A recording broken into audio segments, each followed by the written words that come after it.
بسم اللہ الرحمن الرحیم۔ میرے پیارے دوستو، آج آپ کو چتر عورت کہانی کی تیسری قسط شروع کر رہے ہیں۔ دو قسطیں جو آپ نے دیکھی ان کو امید ہے آپ کو پسند آئی ہوں گی۔ پسند آئی ہیں تو اس پر کمنٹ تبصرہ آپ کا لازمی بنتا ہے۔ چینل کو بھی لائک کریں تو آپ کی مہربانی ہوگی۔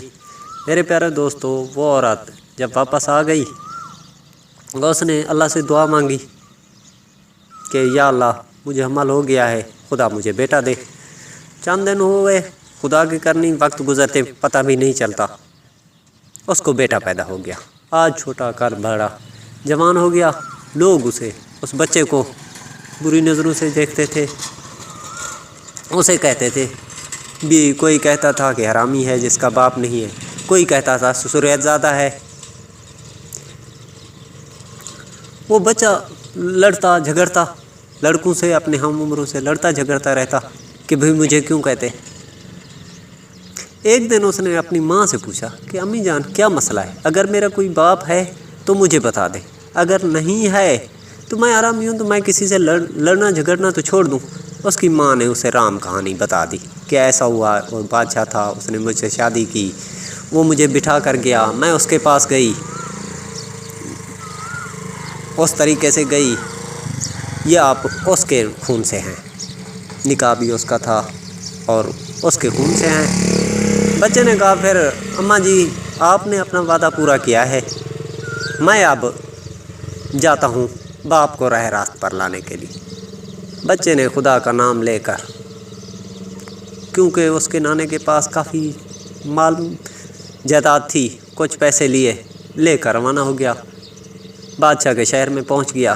وہاں پہنچا تو شہر کے باہر ایک جھونپڑی تھی، ایک بڑھیا رہتی تھی۔ اس سے پانی مانگا، اس نے کہا نہیں ہے بیٹا پانی۔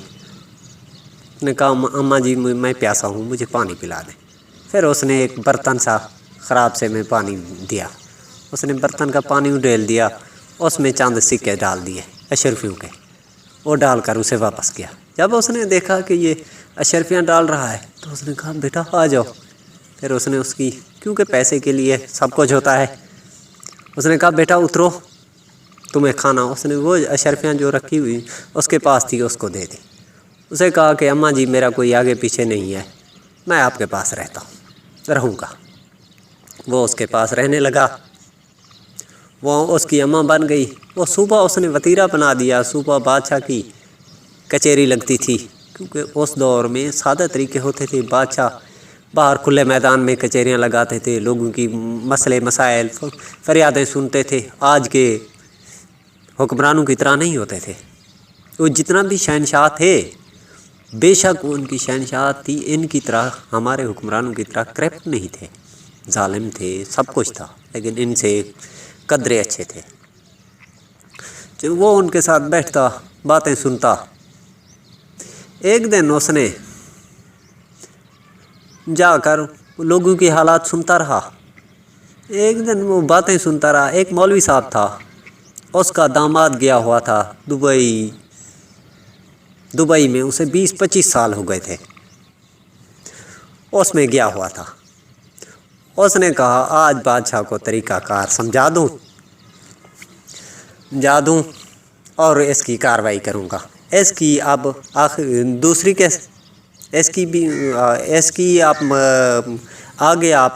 آگے جا کر اگلی قسط میں ساری تفصیل سنیں گے انشاءاللہ۔ آپ لوگوں سے ریکویسٹ ہے اسے لائک بھی کریں، شیئر بھی کریں، کمنٹ بھی کریں please. Thank you very much.